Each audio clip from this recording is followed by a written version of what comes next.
ఈరోజు జగన్ రెడ్డి గారు మొన్న రీసెంట్ గా అందరు చూసుంటారు, ఆయన సీఎం కుర్చీలో కూర్చోగానే ఒక పాప గవర్నమెంట్ స్కూల్లో యూనిఫామ్ వేసుకొని వచ్చేసి హ్యాంకోల్ దిస్ ఈజ్ సో కాల్డ్ అని చెప్పేసి వెస్టర్న్ లో మాట్లాడుతుంది.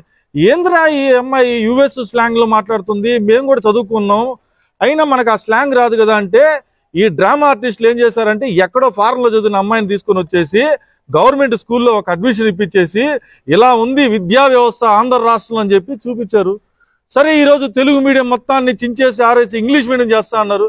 ఎందుకు ఫెయిల్ అయ్యారు ఈరోజు 2,50,000 మందిని? మీ పక్కన కూర్చున్నటువంటి ఆ బంగారు తల్లి ఆ విద్యార్థి ఇంగ్లీష్ లో అంతా ఫ్లూయెన్స్ గా మాట్లాడింది కదా, ఎందుకు ఆంధ్ర రాష్ట్రంలో ఎక్కువ మంది ఇంగ్లీష్ లోనే ఫెయిల్ అయ్యారు? కాబట్టి ఈ ప్రభుత్వం అనేది ఏ విధంగా ప్రజల్ని ఇబ్బంది పెట్టాలా, ఇటు విద్యార్థులను ఇబ్బంది పెడుతున్నారు, ఇటు నిరుద్యోగులను ఇబ్బంది పెడుతున్నారు, ఇటు ప్రభుత్వ ఉద్యోగస్తులను ఇబ్బంది పెడుతున్నారు, ఇటు రిటైర్డ్ ఉద్యోగస్తులను ఇబ్బంది పెడుతున్నారు, ప్రైవేటు ఉద్యోగస్తులను ఇబ్బంది పెడుతున్నారు, వ్యాపారస్తులను ఇబ్బంది పెడుతున్నారు, మహిళలకి భద్రత లేకుండా చేస్తున్నారు, రైతాంగాన్ని సర్వనాశనం చేశారు. ఈరోజు భవన నిర్మాణ కార్మికులు, ఆటో కార్మికులు, ఆటో డ్రైవర్లు, లారీ డ్రైవర్లు, మొన్న చూసాం లారీలు 100 లారీలు ఉన్నటువంటి ఓనర్ కూడా ఆయన చనిపోయినటువంటి పరిస్థితి నడపలేక ఈ ప్రభుత్వాలు.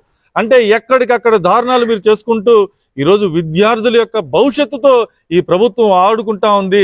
ఇటువంటి ప్రభుత్వానికి చరమ గీతం పాడాలి అంటే, ఇటువంటి ప్రభుత్వాన్ని వదులుకోవాలంటే ఖచ్చితంగా జనసేన పార్టీ పవన్ కళ్యాణ్ గారిని ముఖ్యమంత్రి చేసుకోవాలని చెప్పి మహిళలే మాతో చెప్తా ఉన్నారు. కాబట్టి ఈ చైతన్యంతో ఈ పవన్ అన్న ప్రజాపాటని మరింత ముందర తీసుకుని వెళ్ళి ఖచ్చితంగా పవన్ కళ్యాణ్ గారిని ముఖ్యమంత్రి చేసుకోవడం ధ్యేయంగా ప్రతి ఒక్క జన సైనికుడిగా మేము అందరం కష్టపడతామని చెప్పి మీ ద్వారా తెలియజేసుకుంటా ఉన్నాం. జై హింద్.